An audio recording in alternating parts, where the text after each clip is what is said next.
We all remember the 90s. It didn't take much time learning how to invest to get to the top. Then the downturn. It's the nature of the stock market. But experts say you can ride those waves with more confidence by using a process called modern portfolio theory.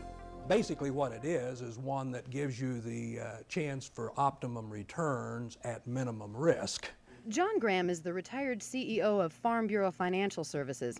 As a high net worth investor, he believes in modern portfolio theory and teaches it part-time at K-State University. Many people will do a little business with one firm and a little business with another firm, and they may own this mutual fund, and then somebody says, well, I've heard of another fund that's really a hot one, and they'll go out and buy a little bit of that, and there's really no method to their madness. If they have a goal, it would sure be hard to look at the strategies they've employed and figure out what that goal is. A more organized strategic approach to investing is really what modern portfolio theory is all about.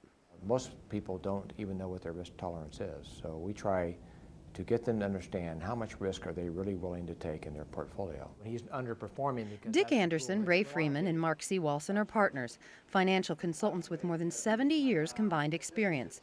They work with investors like Jim Hatfield to help them understand how modern portfolio theory works and put it into practice. And unfortunately, they don't ring a bell at the top, and they don't tell you to jump in at the bottom.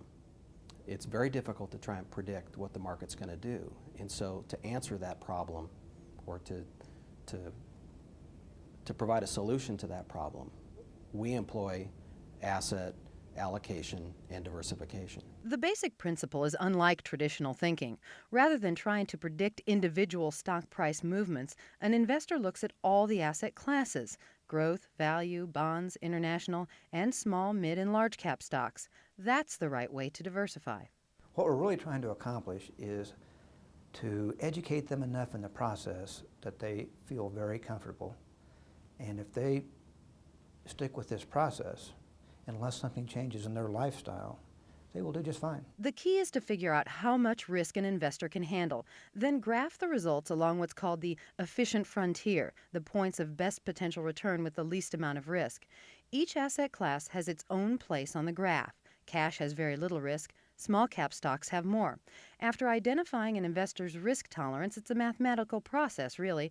Computers figure out how much to take from each asset class, a portion of each pie, then develop a customized yet strategic portfolio.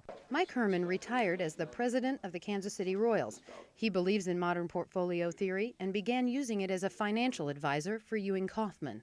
And I started talking to Mr. Kauffman about this asset allocation concept. He became very comfortable with it. Using these techniques and picking very good managers, in 1990 we had $800 million in the foundation.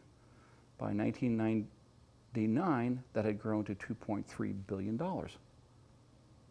Not a bad return. That return also came with picking the right people.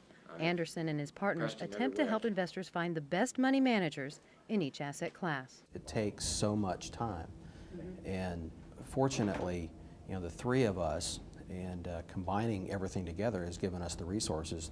Those resources come from their association with First Union Securities, a company with $32 billion in consulting assets and more than 100 people to help the group select the right money managers. The money managers that we hire are the very best we can find for that asset class. Another part of the group's service is to make sure clients stick with their original goals by providing the client with a written, disciplined, long-term plan. People tend to get scared and make an investment decision to come out of stocks and into cash at the bottom. They don't ever decide to come out of stocks at the top. They're always happy with what they're doing and feel comfortable with what they're doing. They only make these bad decisions out of fear. And so that's why we have to control the risk. But the process isn't static. As some asset classes rise in value, others fall. Part of the monitoring service at Anderson, Freeman, Sewalson is to rebalance each client's accounts as the market moves. And that's hard for an investor to do. It's hard to sell those things that have been doing extremely well and buy those things that have not, those asset classes that have not done so well. But we do think it's an important part of our process. And so what we provide to our investors, I think, is a discipline. John Mangini is a successful real estate developer and conservative investor. In fact, he used to invest only in bonds, then got professional help and realized he could increase his potential return and remain comfortable with the risk. I don't have to worry about necessarily what the market's doing on any given day, what's happening with interest rates on any given day. Of course, those things are going to affect your investments, but if the model is right and the theory is right, which I believe it is, things are going to be up and other things are going to be down, and they're going to compensate for each other, and that's a very powerful dynamic to have in your favor, and gives me great comfort.